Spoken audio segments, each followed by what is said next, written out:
السلام عليكم، ازيكم حبايبنا؟ عاملين ايه؟ يا رب تكونوا بألف خير. النهارده بإذن الله عاملين لكم بقى طريقة جديدة من الطرق الحلوة. النهارده هنعمل طريقة البيفي في البيت، عشان طبعا الحاجة اللي بتتعمل زي ما احنا متفقين، حاجة اللي بتتعمل في البيت مفيش احسن منها. طريقة البيفي سهلة جدا جدا جدا وهتعجبكم بإذن الله وهتوفر كتير. يعني انت طبعا شوفي انت بتجيبي العلبة البيفي بكام من بره. احنا بقى هنعمل طريقة البيفي بحاجة نظيفة في البيت.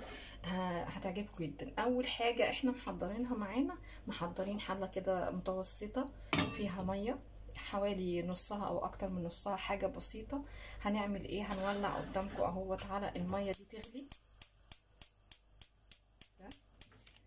هنجيب بصلاية.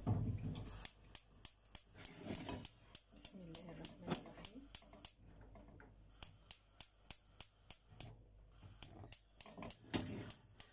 زي ما انتم شايفين اهو ولعنا كده على، جايبين بصلايه اهي قدامكم متوسطه. هنشقها كده بالسكينه، شق بسيط مش للاخر اهو زي ما انتم شايفين اهو. هنحط كده البصلايه، هنحط معاها ايه بقى؟ هنحط معاها كام واحده فلفل من اللي كانوا عندنا، احنا كنا مجهزينهم طبعا في طريقه السردين على طول. الفلفل الحصى دوت عندي. فاكرين طبعا في طريقة السردين برضو كنا عاملينه كمادة حافظة، وبرضو ده هنا برضو هنستخدمه كمادة حافظة ونكهة قوية اهو. هنحط كذا واحدة كده منه في الشوربة دي، كده هتعتبر المية اللي هسلق فيها اللحمة. كده كمان هنحط معانا ورق لورا زي ما انتوا شايفين. هنخلي بقى الحاجات دي تغلي مع بعضها كويس، وبعدين هنسقط اللحمه اللي مفرومه معانا، نص كيلو من اللحمه المفرومه. يلا بينا على بركه الله، لما تغلي ارجع لكم تاني. زي ما انتوا بقى شايفين حبايبنا، الميه اهي غليت بالحاجات اللي حطيناها فيها، الفلفل الاسود ورق اللورا والبصله اللي شقيناها. هنحط بقى شويه ملح صغيرين كده، حوالي معلقه اهي. حطينا كده بقى الملح معلقه. دلوقتي هنحط ايه كمان؟ هنحط بقى اللحمه المفرومه. واهم حاجه كمان، لو عندنا حته ليا زي دي كده، انا بشيلها في الفريزر اهو لما بتجيلي مع اللحمه، هاخدها كده احطها برضو اهي، قطعه من الليا. لية بقى لحمه ضاني، لية خروف، لية لحمه عادي شمبري، برضو لو عندكم حطوها اهي، هتفرق جدا في الطعم. حطينا كمان معانا اهو اللية. دلوقتي بقى هنحط اللحمه المفرومه بتاعتنا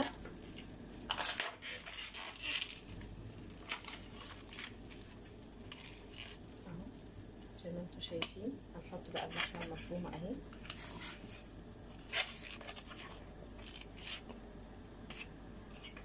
هنقلب كده.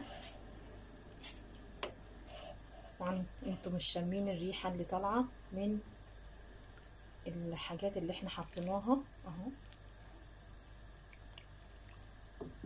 انا بحب جدا احط لاي لحوم، سواء بقى مشويه او لحوم يعني بعملها، معلقه جنزبيل واحده بودر، بتطلع اي زفاره في اللحمه اهي. بصوا معلقه الجنزبيل اهي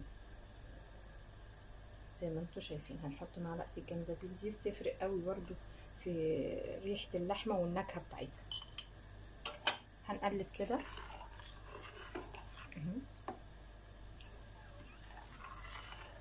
وهنسيبها بقى تغلي. مش هنغطي عليها، عشان اول ما تغلي هنشيل الريم اللي بيطلع منها ده.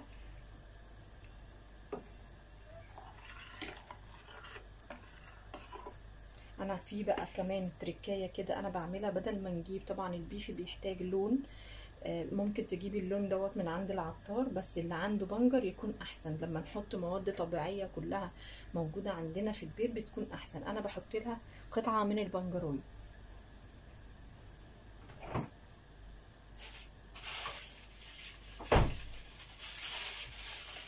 برضو البنجر بجيبه بقطعه زي ما انتوا شايفين اهوت في الاكياس. الحاجه برضو لما بتبقى موجوده في البيت بتبقى كويس. بصوا قطعه البنجرايه اللي حطيتها، هي دي اللي هتديني اللون بتاع البيفي الحلو زي ما انتوا شايفين. هنحطها تستوي معاها. انا برضو بحط كمان معلقه بابريكا،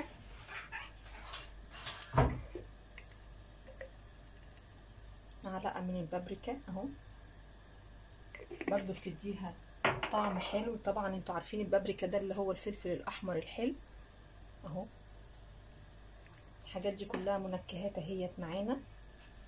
اول بقى ما تعمل ريم على الوش كده بتشيليه اول باول، بس لسه هي لما تغلي هتعمل الريم ده.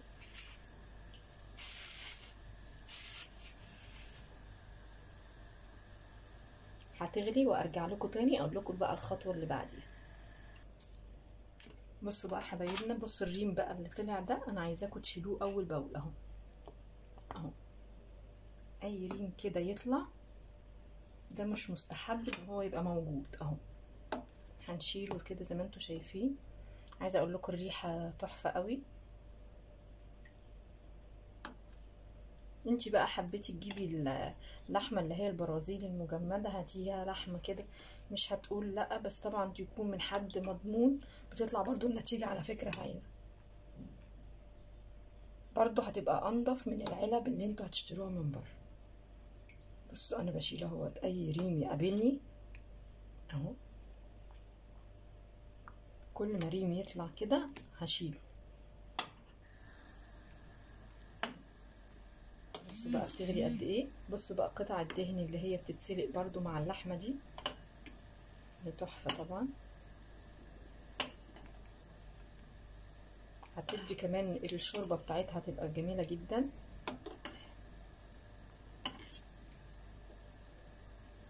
اي ريم يطلع زي ما انتوا شايفين اهو انا بشيله.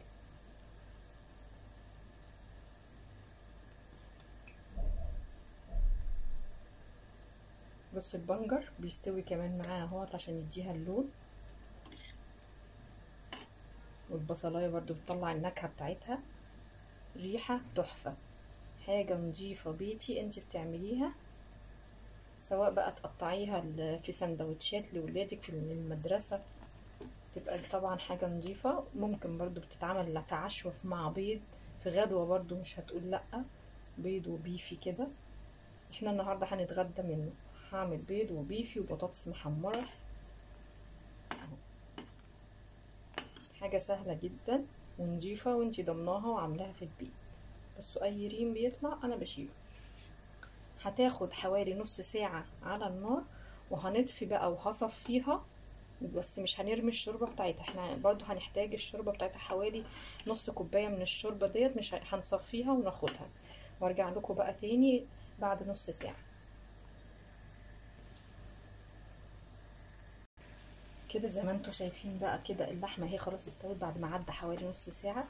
هناخد بقى ورق اللورة كده هنشيله زي ما انتوا شايفين. ورق اللورة ده هنتخلص بقى منه. هنطلع كمان البصلايه دي اهو.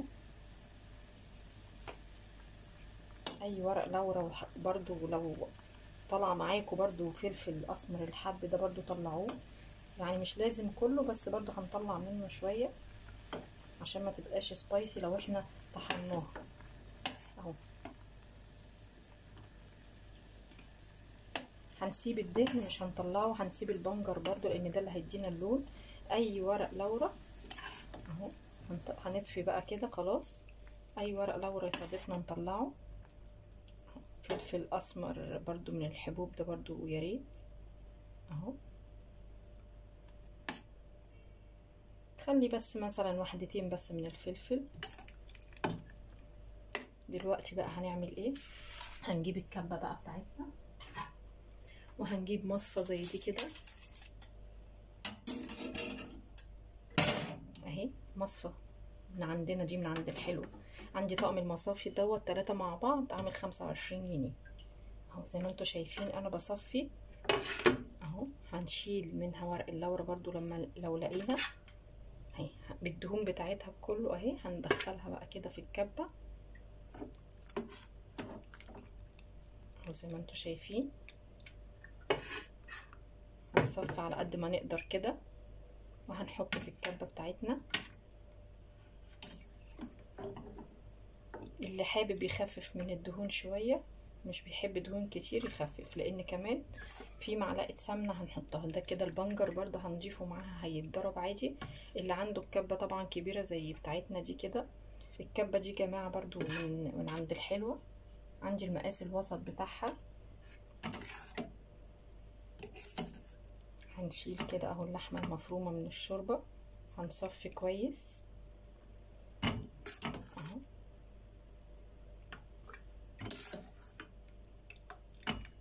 زي ما انتوا شايفين هناخد كل كميه اللحمه المفرومه اللي عندنا. برضو اهو طالع ورق لورا برضو هنشيله اهو. بصوا يا جماعه اهو، بتسهل علينا جدا المصفى دي ان احنا ناخد كل كميه اللحمه اللي موجوده لغايه ما اتاكد ان مفيش لحمه تاني. والشوربه دي احنا برضو زي ما قلت لكم احنا محتاجينها، بس تبرد شويه كده صغيرين، وهقول لكم محتاجينها في ايه.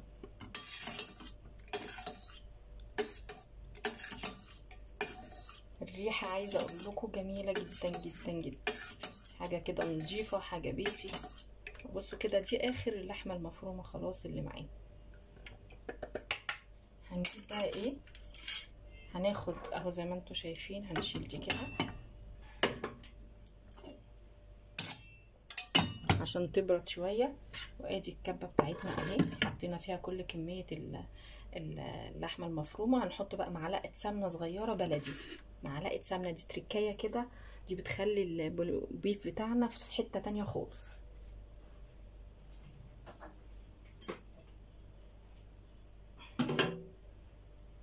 بصوا اهي السمنه بتاعتنا البلدي، هناخد اهي منها معلقه صغيره مش كبيره اهو، بس دي بتديها طعم حلو قوي. وهنضربها بقى ايه في الكبه، ونرجع لكم تاني اوريكم الشكل بتاعها. خليكم معانا. بصوا بقى انا فرمت اهوت اللحمه المفرومه اللي احنا سلقينها اهي مع الدهنه بتاعتها، مع معلقه السمنه، مع البنجرايه اهي زي ما انتوا شايفين الفرم دوت. ولسه في خطوه تانية بقى هنعملها زي ما قلت لكم. هنعمل ايه، هناخد مج زي كده، احنا عايزين من الشوربه بتاعتنا اللي عملناها نص كوبايه من الشوربه دي هنحطها كده. بس احنا طبعا عايزينها تبرد اكتر من كده، يعني يا ريت انتوا تسيبوها تبرد اكتر من كده، تبقى يا دوبك مثلا دافيه بس انا طبعا عشان التصوير عايزه زي ما انتوا شايفين كميه النص كوبايه دي. هندوب بقى معاها ايه، الجيلاتين. الجيلاتين ده زي ما انتوا شايفين انا جايبه الجيلاتين ده بودر اهوت من عند العطار. هتقولي له اديني باقل كميه، يعني مثلا ممكن يديك ب5 جنيه ب4 جنيه اهو. معلقتين من الجيلاتين دولت هندوبهم مع النص كوبايه الشوربه اللي معانا اهو. هناخد معلقه اهي، معلقه من الجيلاتين اهي، ادي 1. وهناخد كمان معلقه، ادي 2. وهنقلب بقى بسرعه كده الجيلاتين ده اللي هيربط معانا البيفي ويخليه متماسك. وكمان طبعا الجيلاتين ده سواء حيواني او نباتي بيدي قيمه برضو غذائيه. بتجيبيه من عند العطار ولو عايزه جيلاتين بودر. بص اهو انا دوبته اهو، بدوبه خالص اهو في الشوربه بتاعتنا. هبتدي بقى اخده على الكبه اهي، الكبه بتاعتنا اهي، هاخده على الكبه واضيفه واحده واحده وهي بتتضرب لغايه ما الاقيه يتجانس معانا. هضيفه بقى هناك على الكبه وارجع لكم تاني اوريكم بقى الشكل بتاع البيفي بتاعنا الجميل. بصوا بقى يا جماعه اهي اللحمه اهي لما اتفرمت، بصوا اللون بتاعها عامل ازاي معانا. بصوا دلوقتي انا جهزت ايه بقى معانا كده. دي احنا معانا دي اخر خطوه، مجهزه علبه من العلب اللي هي الشفافه دي. عندك علب كده برضو، احنا عندنا علب برضو في المحل 3 علب مع بعض مربعين كده برضو بينفعوا للحاجات دي. 3 علب ب15 جنيه. في بقى كمان اللي زي ده كده. هنجيب بقى كيسه من بتاعه اللبن هنحطها كده في قلب العلبه اهي. هنحاول بقى ايه نفضي قدامكم بقى البيف بتاعنا الجميل دوت في قلب العلبه اهو. بصوا درجه الفرم بتاعتنا بقت عامله ازاي، انا عايزه اوريكم درجه الفرم. بصوا عامله ازاي، بصوا اللون بتاع البيف بتاعنا. هنفضي بقى كده معانا كده اهو. ناخد كل بقى الكميه بتاعتنا دي كده. بصوا اللون بتاعه البنجر خلاه لونه عامل ازاي. في بنجر ماشي يا جماعه، يعني ما تضيقوهاش على نفسكم. في عندكم البودره بتاعه الدم الغذائي من عند العطار برضو كويسه جدا، بتدي اللون برضو اهو. بصوا هنساوي كده بالمعلقه. هناخد بقى الكميه كلها كده. بصوا العلبه قد ايه، انت عملتي كميه قد ايه.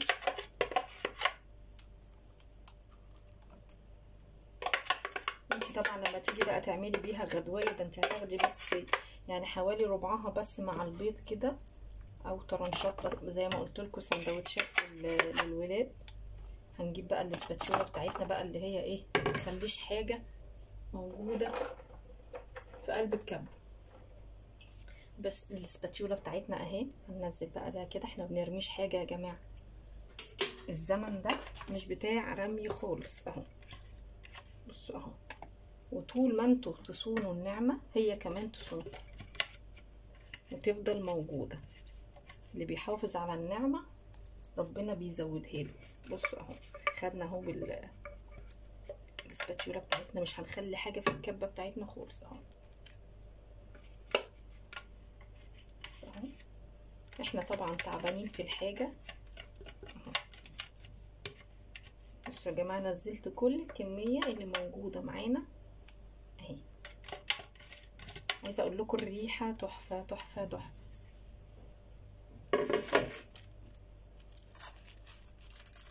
بصوا سويتي كده خلاص اهو، سيبوا على قد ما تقدري عشان احنا عايزين القالب ده يبقى زي القالب اللي بنشتريه بالظبط. بصوا اهو، انا كمان اهو بقلب بساوي كده مع نفسنا اهو. الاسباتيولا دي موجوده يا جماعه عندنا السيليكون اللي هي الصب دي ب20 جنيه اهو زي ما انتوا شايفين كده. بقى ايه هنحاول ان احنا نسويها كده، هزيها كده هزات بسيطه عشان تنزل للقاع بتاع العلبه، ما يبقاش فيه فراغات تحت اهو زي ما انتوا شايفين كده. احنا خلصنا الدنيا، فاضل بس بقى ايه هندي لمعه بسيطه كده بحبه زيت.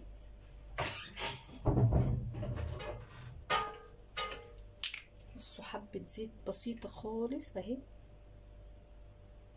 اهي. بصوا دي بتدي لمعه كده جميله للقالب بتاعك اهو. سويها كده. بصوا قالب اللمعه دي بتبقى جميله جدا ومطلوبه جدا اهو. يلا بقى فاضل لنا ايه بقى، فاضل لنا هنقفل بقى كده على الجمال ده اهو. هنقفل كويس ونحطها بقى في الفريزر لمده ساعتين بس، ساعتين بس. وعايزه اقول لكم لما تطلعوها من الفريزر اخدتي منها اقصى مده تحطيها على الرف عندك في التلاجة اسبوع. لو هتقعديها اكتر من اسبوع يعني خدتي منها العلبه وهتقعديها اكتر من اسبوع حطي في الفريزر على طول. يلا بينا بقى، ولما نيجي نقطعها نرجع لكم تاني. يلا سلام. بص بقى يا جماعه اهو، بعد ما طلعناه من الفريزر بعد ساعتين زي ما قلت لكم هنشيله اهو من العلبه. سهل جدا ان احنا شيلناه من العلبه اهو عشان طبعا حاطين كيسه. هنقلبه كده على القطاعه بتاعتنا اهو. هوريهولكوا بقى هو معمول طرنشات. هنجيب بقى سكينه كده تكون حاميه ما تكونش مشرشره ولا حاجه، ونبتدي بقى نقطع كده. يلا بينا بقى نشوف تقطيعه البيف بتاعنا عامل ازاي. ادي اول طرنشه معانا اهو. بصوا يا جماعه، عايزين بقى ندوق كده حته. الله، بصوا بقى متماسك ازاي، بصوا عامل ازاي الطرنشات بتاعتنا.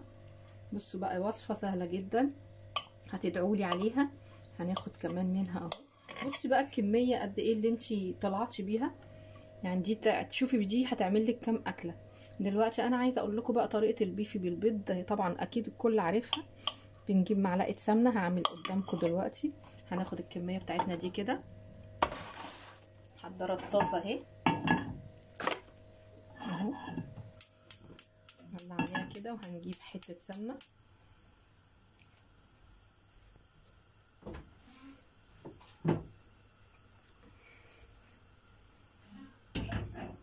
كمان. هناخد معلقه من السمنه اهو.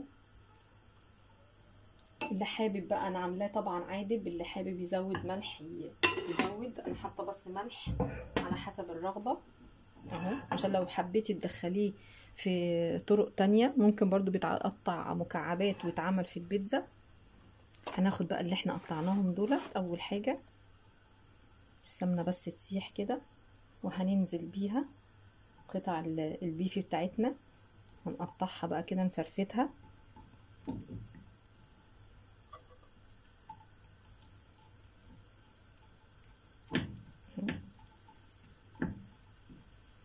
هناخد كمان طرنشه كده. انا هعمل مثلا وجبه دلوقتي بس تكفي مثلا فرد اهو، لسه القالب بحاله زي ما هو اهو. هنقطع كده،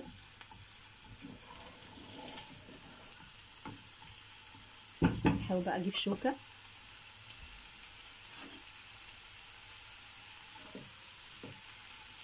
كده. انتي بقى حبيتي تعملي طرنشات سندوتشات لولادك برضه هيبقى جميل. هنجيب بقى البيض،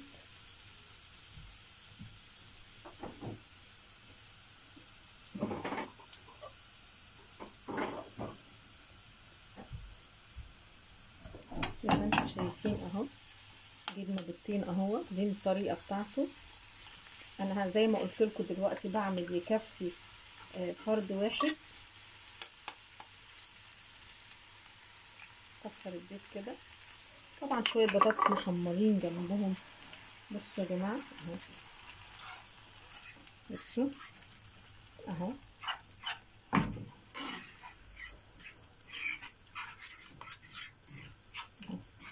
كله هيتجانس بقى كده مع بعضه. حابين بقى تزودوا شويه ملح ماشي اهو، شويه ملح بنطعم بيه البيض، وحبه فلفل اسمر صغيرين. دي كده طريقه البيض بالبيفي، سواء بقى في عشاء في غدا زي ما انتي عايزه اهو. هنقلب كده البيض لغايه ما يستوي.